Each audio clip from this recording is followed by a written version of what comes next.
যোৰহাটত ভয়ংকৰ অগ্নিকাণ্ড ঘটনা সংঘটিত হৈছে। যোৰহাট গড়মূৰ শংকৰপুৰৰ সেউজনগৰ পথত সংঘটিত হয় এই ভয়ংকৰ অগ্নিকাণ্ড। জুইত সম্পূৰ্ণৰূপে ভস্মীভূত হয় এটা গৃহ, লগতে টকা পইচাৰ সকলো নথি পত্ৰৰ লগতে সকলো সামগ্ৰী অগ্নিত জ্বলা যায়। যোৰহাটত ভয়ংকৰ অগ্নিকাণ্ড ঘটনা সংঘটিত হৈছে। যোৰহাট গড়মূৰ শংকৰপুৰৰ সেউজনগৰ পথত সংঘটিত হয় এক ভয়ংকৰ অগ্নিকাণ্ড। জুইত সম্পূৰ্ণৰূপে ভস্মীভূত হয় এটা গৃহ, লগতে টকা পইচা সকলো নথি পত্ৰৰ লগতে সকলো সামগ্ৰী অগ্নিকাণ্ডত জ্বলা যায়। অগ্নিকাণ্ডত জ্বলা যোৱা পৰিয়ালৰ মতে কাষৰ এঘৰ মানুহে এই ঘটনা সংঘটিত কৰাৰ গুৰুতৰ অভিযোগ উত্থাপিত কৰিছে। অৱশ্যে ঘটনাটোত হতাহত হোৱা নাই কোনো ব্যক্তি।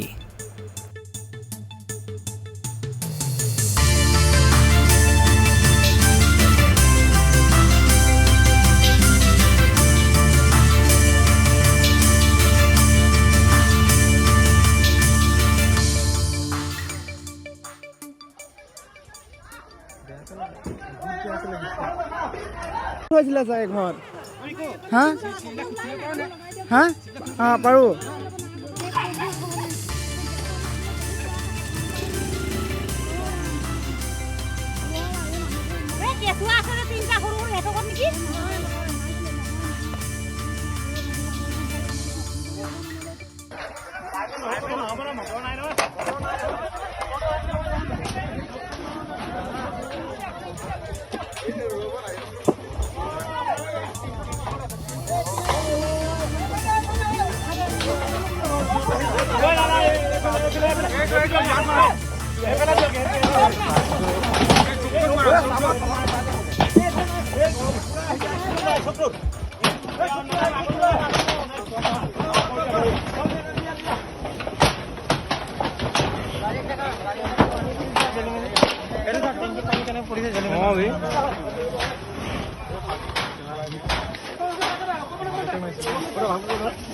তিনটা পানী মাৰি যায়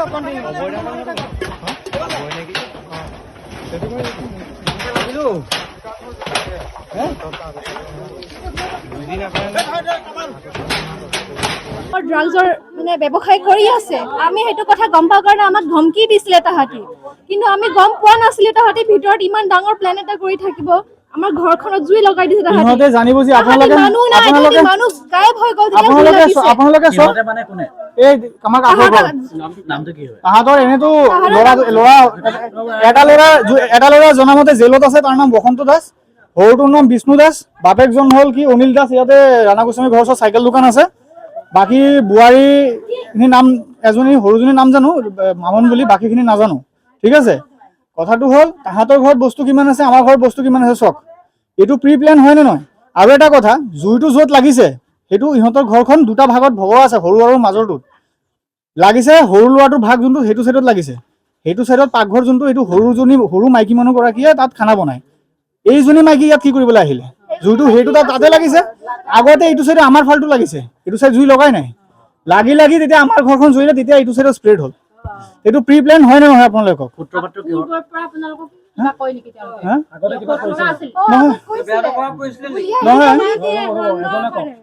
আজি 3 মাহ মান হ'ল, নাজানো। এই ল'ৰাটোৰ জেলত যোৱাৰ আগৰ কথা কৈছো।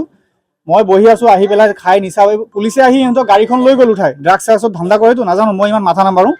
যিয়ে হওক, মই ৰৈ আছো। মোক কৈ আছিলে ইয়াত কোনে মোক হেৰি কৰিছে, কোনে মোক গাড়ীখন লৈ গৈছে, মোক কৈ আছে ইহঁতৰ একচুৱেলি মোক এই ল'ৰাটো বিচাৰিছে তাৰ গেৰেণ্টাৰ এজা। মই গেৰেণ্টি দিব লাগে যে সি একো ধান্দা নকৰে। মই ক'লো মই কিয় কৰিম? তেতিয়া সি কৈছে গুলিয়াই দিম, আমুকক গুলিয়াই দিম, তামুকক গুলিয়াই দিম, পুৰা নিচাত। ঠিক আছে, কথাটো হ'ল চক, ইয়াত ঘৰ বনাইছো, ইহঁতৰ চোতালত যি কৰি থাকক, মোৰ লুকআউট নাই, আমাৰ মাত বোলো নাই। তহঁতি আজি কামটো কি কৰিলি? তহঁতৰ লগতে একো মাত বোল নাই, মাত বোলো নকৰো। মই এইফালে টিং লগাই দিছো যাতে ইহঁতৰ মুখখন যাতে নেদেখো। ইহঁতে কি বিকি আছে নাই বিকা আমাৰ কোনো অসুবিধা। ছ'চাইটিখন বেয়া হৈছে, খালি অকল মই থকা নাই ছ'চাইটিত, গোটেই ৰাইজ আছে। চবে ক'ব তেতিয়া মই যাম, কিন্তু পাৰ্চনেলি মোৰ কোনো প্ৰব্লেম কৰা নাই। ঠিক আছে, ইহঁতৰ ঘৰত যি কৰে। কথাটো হ'ল মোৰ আজি যে এই ক্ষতিটো কৰিলে, এইটো ক্ষতিপূৰণ কোনে দিব? ইহঁতৰ ঘৰত জুই লাগিছে। এই দাসৰ ঘৰত জুইটো লাগিছে, অনিল দাস।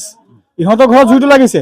ইহঁতৰ ঘৰ ইহঁতৰ ঘৰৰ পৰা জুইটো আমাৰ ঘৰলৈ স্প্ৰেড হ'ল। মাজত 5 পৰা 6 ফুটৰ গেপ।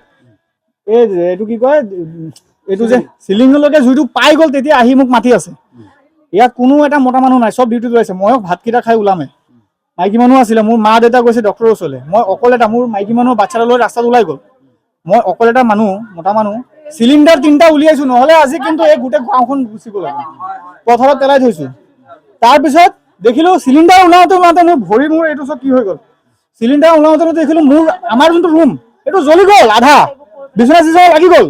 তেতিয়া মই কি কৰিম, মই বাইকখন আছিলে চোতালত, স্কুটিখন এই আগফালে আছিলে, সেই দুটা যেনে তেনে উলিয়াইছো। আৰু টিভিখন মই কি কৰিলো, আগতে উলিয়াই দিছো। জুই লগাৰ লগে লগে টিভিখন হেংগিং আছিলো, তেনেকে টানিলো, ফুল খাই আহিলে, ইয়াতে থৈ দিছো। সব মোৰ qualification, certificate, jewellery, is and everything. পঢ়া শুনা নাই, মোৰ ল'ৰা বাৰ্থ চাৰ্টিফিকেট চব গ'ল, চব গ'ল। ষ্টাৰ জ্বলিছে, মোৰ ডকুমেন্ট, চাৰ্টিফিকেট, এভৰিথিং জ্বলিছে। 2খন ফ্ৰিজ আছিলে, ইনভাৰ্টাৰ আছিলে, চব গ'ল। জ্বলি গৈছে, চব জ্বলিছে। কি জেগা বুলি কয় এখন? এইখন শংকৰপুৰ সেউজী নগৰ। শংকৰপুৰ সেউজী নগৰ। আপোনাৰ নামটো কি আছিলে? আদিতি কংশবাণী। মোৰ নাম বাসুদেৱ কংশবাণী। ঘৰত বিকি বুলি মাতে চবে। এই মানুহ ঘৰৰ মানে মানুহগৰাকী কিবা কামত এইফালে আহিছিলে হেনো। তাৰপৰা তেতিয়া তেওঁক হেনো মাতিছে, চাওকচোন বোলে বাইদেউ বেডশ্বীটখন জ্বলিছে বোলে, নুমুৱাই দিয়ক। তাৰপৰা আপুনি ওচৰৰ মানুহ মাতক। তেতিয়া এওঁ ক'লে কি ওচৰৰ মানুহ নাহে।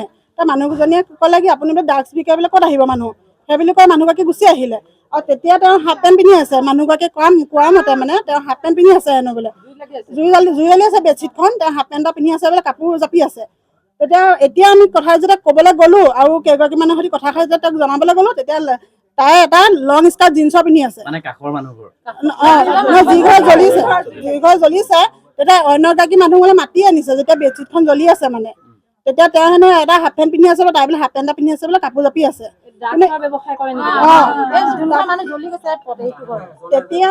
তেতিয়া তাই ক'লে কি বোলে ওচৰৰ মানুহ নাহে বোলে। তাৰপৰা ওচৰৰ মানুহ কেলৈ আহিব বোলে, আপুনি বোলে ড্ৰাগছ বিকে বোলে, তহঁতি বোলে ড্ৰাগছ বিক বোলে, ওচৰৰ মানুহ ক'ত আহিব। তথাপিতো তেওঁতো মাতিব পাৰে, বিপদ এটা হৈছে, কেলৈ নাযাব বিপদত। বেয়া কাম এটা কৰিবলৈ ওচৰৰ মানুহ নাহে, কিন্তু ইমান ডাঙৰ বিপদত ওচৰৰ মানুহ আহিব। তাই নক'লে, কথাটো নজনাই গুচি গ'ল। ঘৰ যেতিয়া জ্বলি গ'ল, কিন্তু এতিয়া আমি চাবলৈ গৈছো, তাই এটা লং স্কাৰ্ট পিন্ধি আছে। ঘৰ জ্বলি মানুহ কাপোৰটো আমিতো যি পিন্ধিছো তেনেকে ঘৰৰ পৰা ওলাই আহিছো, তাই আকৌ লং স্কাৰ্টটো কেনেকে পালে পিন্ধিবলৈ। তাই লং স্কাৰ্ট পিন্ধিছে, তাই এতিয়া লাঠি এটা লৈ পিনে মাৰিবলৈ আহিছে। নামটো কিন্তু নাজানো দেই, ইমান টাইমছ নাই।